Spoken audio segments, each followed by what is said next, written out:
All right, everyone. Just a little update. I took some time away, do some family stuff. Come back to, finishing these headers. Ran out of argon on Saturday, so Sunday was just family day. Yesterday was, of course, Seahawks Niners. Go Hawks. Seahawks knocked off the Niners from their undefeated tower, and that was great game last night. But anyways, so today I got back to working on those headers. I finished the front set, but I picked up a few things at the welding store. Praxair has the best prices. I used to go through Vern Lewis Welding Supply here in the Phoenix area. Man, I did not know how bad I was being, overcharged. Praxair gave me a killer deal. So if y'all need anything and you got a local Praxair, they got the best pricing compared to a lot of other companies out there. But anyways, picked up a new regulator here. It's their house brand, the Pro Star, but it's made by Victor. So it's the same thing as a Victor, just with the Pro Star labeling, and you get it a little cheaper. This is a lot better than the regulator I was using that came with the Lincoln TIG 200 square wave. Well, I still have that regulator. So I exchanged one of my nitrogen tanks that I use for HVAC for a tank of argon and just slapped the regulator on, my old regulator on here, because I found with this Y on my main tank over here, with the Y mounted, with that regulator over here with the Y, I was feeding the welder and feeding the purge line at the same time, and through the use of those two valves over there, I was having a hard time not robbing from Peter to pay Paul, so to speak, because when I would open it up to purge, I only have one flow gauge, so I would set the flow gauge a little high and do it by ear, and I wasn't getting consistent results with that, and I was actually struggling pretty good trying to get it right and not waste all my gas, which is apparently what I did Friday or Saturday. Waste all my gas. So I picked up this regulator to go to the welder, so my torch is only going to work off this one, and picked up a whole nother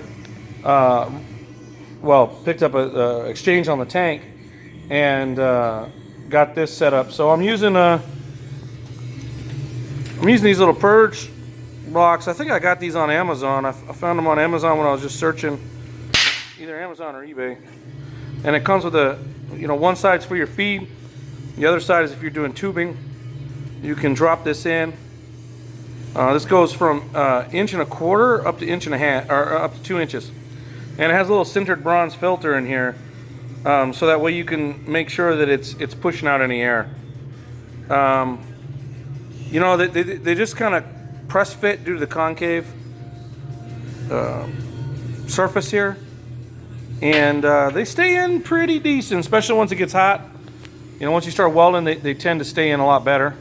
Once the whatever you're welding is a little warmer. But in some cases I taped it on. You can see taping it onto the collector there. As long as I'm not welding near the collector, because that tape will catch fire and produces some pretty bad fumes. So you kind of got to move your tape around and move this piece around from place to place and tape off, because I wouldn't want to weld this joint right here, because this tape would just catch fire. So I would take the tape off, put that in there, and then tape wherever this came from. So if I just welded this one up, I would just stick it here and tape this one over here. So anyways, I got the front one done. So it's a little it's a little tight, getting it in there. I found a way that I have to turn it and everything. You all can see, but I got all the nuts tightened up and it's on there. There is a little bit of an interference issue. Looks like it pulled a little bit when I welded it.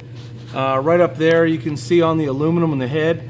That point I was going to use to lift the engine, but I found that due to the way the chain and everything else is, it just won't work. So I'm just going to go ahead and grind that down a little bit on the head because it's not needed. Then I'm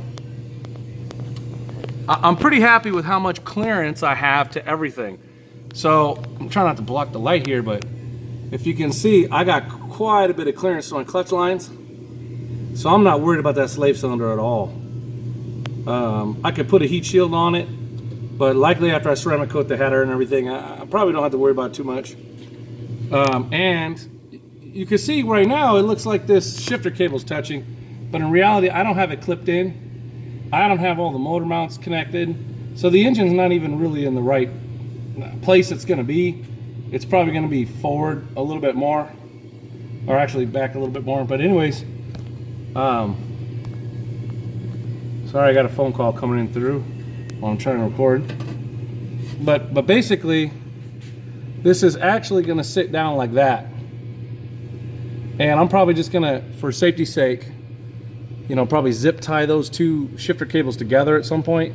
But that's quite a bit of room. I mean, even if I let it up like this, we're still good. There's quite a bit of clearance. And it clears the factory heat shield here, which I'm probably gonna have that ceramic coated also. Probably in a, you know, just like a polished look, or maybe even gold. Maybe I'll do that gold reflective foil and do that on it. I don't know. We'll figure it out, but this looks it looks promising. I got it together. My welds turned out pretty good, but you know, I'm not 100% happy with it. I still need more practice, but you know what? If these headers fail or crack or anything like that, I'm gonna build a brand new one and get more practice.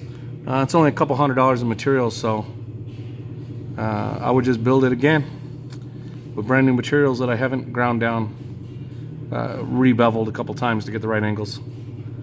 So, but anyways, I just want to share that update. I'm gonna start welding this rear header right here.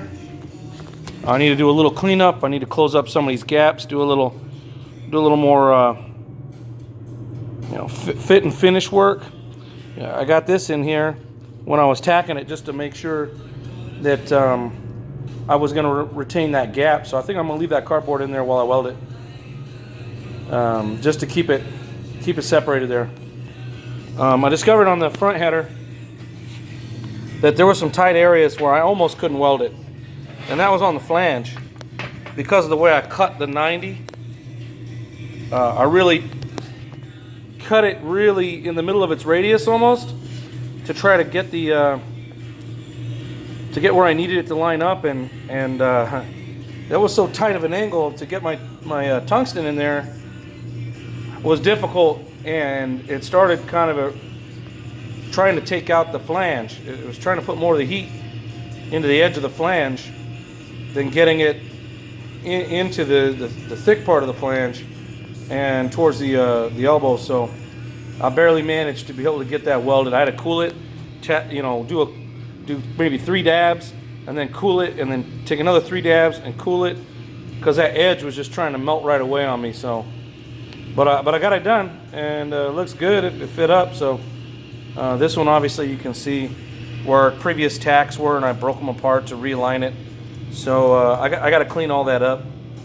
I got to take the pieces, break them off, take them back over to the belt sander, clean them up a little bit, or even maybe my flap disc, depending on what it looks like, and then refit everything.